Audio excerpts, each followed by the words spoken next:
بسم اللہ الرحمن الرحیم الحمد للہ رب العالمین والصلاة والسلام علی سید الانبیاء والمرسلین اما بعد اعوذ باللہ من الشیطان الرجیم بسم اللہ الرحمن الرحیم سیقول السفہاء من الناس ما ولاهم عن قبلتهم التي كانوا عليها صدق اللہ العظیم۔ آج الحمدللہ 1.5 پارہ تفسیر میں پڑھا گیا اور سنا گیا، تو اسی کے تعلق سے مختصر سی آپ کے سامنے تفسیر رکھی جائیں گی۔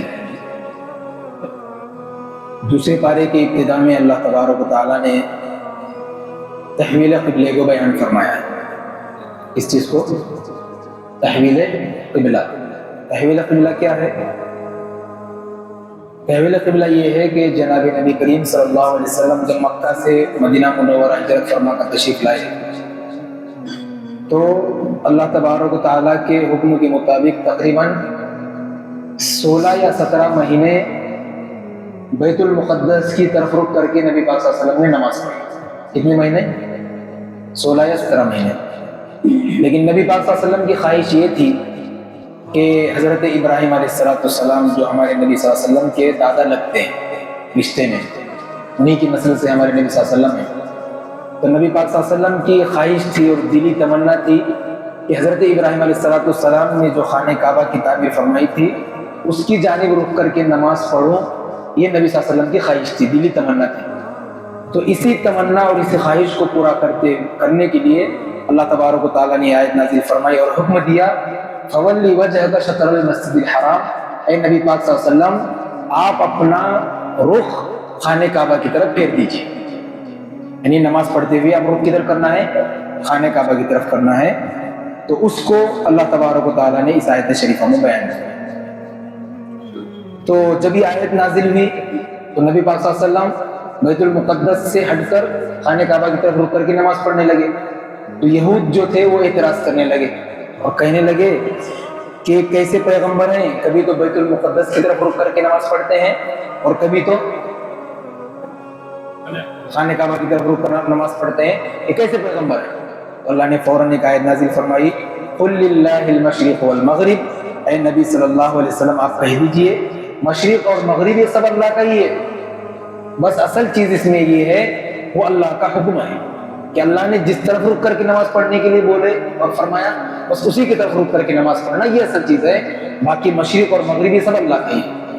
اس کو اللہ نے اس آیت شریفہ میں بیان فرمایا۔ اس کے بعد اگلی آیتوں میں اللہ تبارک و تعالیٰ نے شعائر اسلام کو بیان فرمایا، یعنی اسلام کی نشانیاں کیا کیا ہوتی ہیں اس کو اللہ رب العزت فرماتے ہیں ان الصفا والمروة من شعائر اللہ فمن حج البیت او اعتمر فلا جناح علیہ ان یطوف بہما۔ اللہ فرماتے ہیں کہ صفا اور مروہ یہ اللہ کی نشانیوں میں سے ایک نشانی ہے، اور جو بھی انسان حج کا یا عمرے کا ارادہ کرتا ہے تو اس پر کوئی حرج اور کوئی گناہ نہیں ہے کہ وہ صفا اور مروہ کا طواف کرے۔ کیا فرما رہے ہیں اللہ اس آیت میں؟ زمانہ جاہلیت میں مشرکین مکہ نے صفا اور مروہ پر بت رکھے تھے، کیا رکھے تھے؟ اور اس کی عبادت اور پرستش کیا کرتے تھے۔ تو مسلمان صفا اور مروہ کے درمیان سعی کرنے سے اور اس کا طواف کرنے سے اپنے آپ کو روکتے تھے۔ کیوں؟ کیونکہ ان کو شبہ ہوتا تھا کہ بھئی کہیں ایسا نہ ہو کہ ہم ان بتوں کی عبادت کرنے والوں میں شامل نہ ہو جائے، تو وہ رکتے تھے مسلمان اس سے۔ تو اللہ تبارک تعالیٰ نے فرمایا کہ دیکھو صفا اور مروہ یہ دونوں اللہ کی نشانیوں میں سے ایک نشانی ہے، اسلام کی نشانیوں میں سے ایک نشانی ہے، لہٰذا ان کا طواف کرنے میں اور ان کے درمیان سعی کرنے میں دوڑنے میں کچھ حرج نہیں ہے، کچھ بھی گناہ نہیں ہے، اس کو اللہ نے بیان کیا۔ اس کے بعد اللہ تبارک و تعالیٰ نے 4 چیزیں ایسی ہیں جس کو اللہ نے حرام فرمایا ہے، اسی کو اللہ نے اس آیت میں بیان فرمایا۔ وہ 4 چیزیں کیا ہیں؟ اللہ فرماتے ہیں انما حرم علیکم المیتۃ والدم ولحم الخنزیر وما اہل به لغیر اللہ۔ مشرکین مکہ اپنی طرف سے چند چیزوں کو حلال کرتے تھے اور چند چیزوں کو حرام کرتے تھے، تو اللہ نے اس آیت میں فرمایا جن چیزوں کو اللہ نے حرام کر دیا وہ حرام ہے، اور جن کو اللہ نے حلال کیا وہ کیا ہے بھائی؟ حلال ہے۔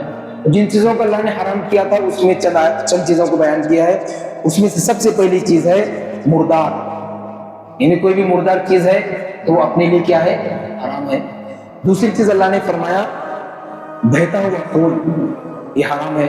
اور تیسری چیز خنزیر، اور چوتھی چیز ہے وہ جانور جس پر غیر اللہ کا نام لیا گیا ہو، یعنی غیر اللہ کے نام پر جو جانور ذبح کیا گیا ہو، مذہب اسلام میں کیا ہے بھائی؟ حرام۔ ان تمام چیزوں کو اللہ نے اس آیت میں بیان فرمایا۔ اب اس کے بعد اگلی آیتوں میں اللہ تبارک و تعالیٰ نے قصاص کو بیان فرمایا ہے، وَلَكُمْ فِي الْقِصَاصِ حَيَاةٌ يَا أُولِي الْأَلْبَابِ لَعَلَّكُمْ تَتَّقُونَ، اور تمہارے لیے قصاص لینے میں زندگی ہے اے عقل مندو۔ قصاص کسے کہتے ہیں؟ قصاص عربی زبان میں کہتے ہیں بدلہ لینے کو۔ کس چیز کا بدلہ؟ یعنی ایک شخص نے کسی دوسرے شخص کو قتل کیا، تو اب اس کے نتیجے میں سزا کے طور پر جس شخص نے دوسرے شخص کو قتل کیا ہے، اب پہلے والے شخص کو بھی قتل کرنا، اس کو قرآن کی زبان میں اور شریعت کی زبان میں قصاص کہتے ہیں۔ تو اللہ فرماتے ہیں تمہارے لیے قصاص لینے میں اور بدلہ لینے میں زندگی ہے۔ حالانکہ اگر ہم سوچیں گے، غور و فکر کریں گے تو ہمیں معلوم ہوگا اس میں زندگی نہیں ہے، بلکہ اس میں تو اور ایک آدمی مر رہا ہے۔ ایک آدمی نے کسی آدمی کو مارا، اور قرآن کیا کہتا ہے کہ بھئی اگر تم نے جس نے اس کو مارا ہے، اگر پہلے والے کو بدلہ لینے کے لیے اب کیا کیا جاتا ہے؟ قتل کیا جاتا ہے شریعت کی روح سے، شریعت کے حساب سے۔ اس طرح اگر دیکھیں گے تو وہ بھی آدمی مر رہا ہے، جس نے مارا ہے، اب شریعت کیا بول رہی ہے؟ بدلے میں اس کو بھی مارو تاکہ اس کا بدلہ ہو جائے۔ تو اگر ہم ظاہری اعتبار سے دیکھیں تو کیا ہو رہا ہے؟ دونوں بھی آدمی مر رہے ہیں، لیکن قرآن کیا کہتا ہے؟ حالانکہ اگر تم جس شخص نے مارا ہے اس کے بدلے میں اگر مارنے والے کو سزا کے طور پر قتل کریں گے تو اسی میں تمہارے لیے زندگی ہے۔ سمجھ میں آ گیا سوال اور اعتراض؟ نہیں سمجھ میں آیا؟ سمجھ میں آیا؟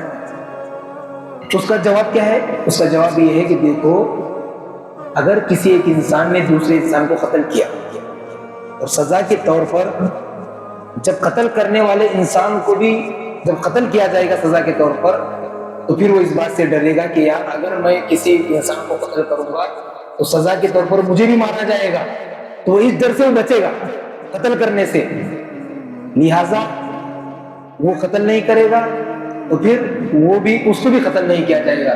تو اس طرح وہ اس ڈر سے وہ قتل کرنے سے جب اپنے آپ کو روکے گا، تو پھر وہ جس کو قتل کرنے والا تھا وہ بھی بچ جائے گا، اور پھر جب اس نے قتل چونکہ نہیں کیا تو وہ خود بھی بچے گا۔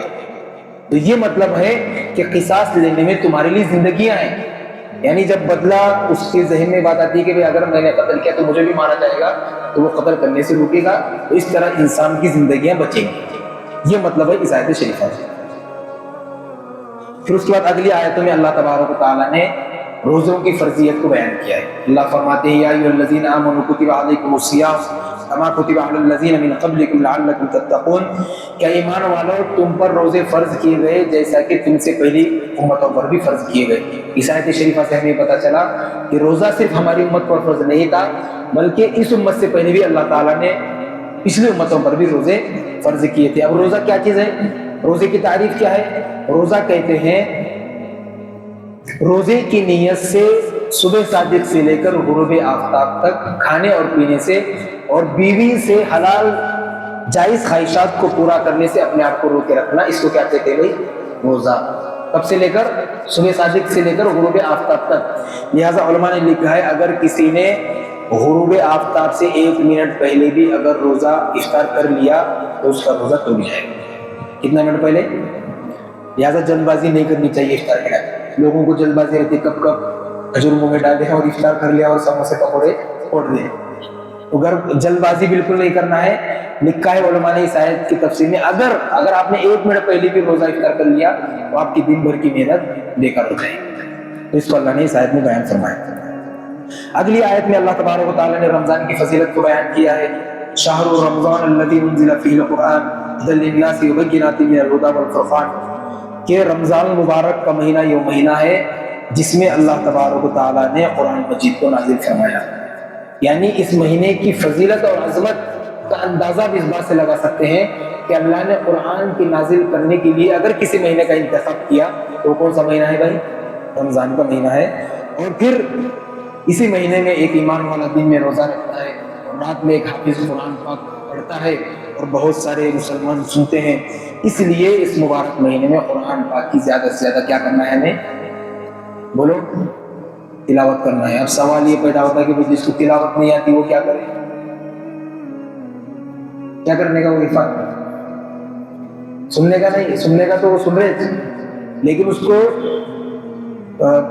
پڑھنے کی مشق کرنے کا اور اس کو سیکھنے کی پریکٹس کرنے کا کسی عالم حافظ کے پاس جا کر، نہیں تو ہر سال آتا ہے، رمضان آتے ہیں اور ہم تراویح پڑھتے ہیں، لیکن قرآن پاک ہم کو پڑھنا نصیب نہیں ہوتا، کیونکہ ہم نہیں سیکھا، اسے سیکھنا ہے اور اس پر پھر تلاوت کی اس پر پابندی کرنا. ٹھیک ہے بھائی.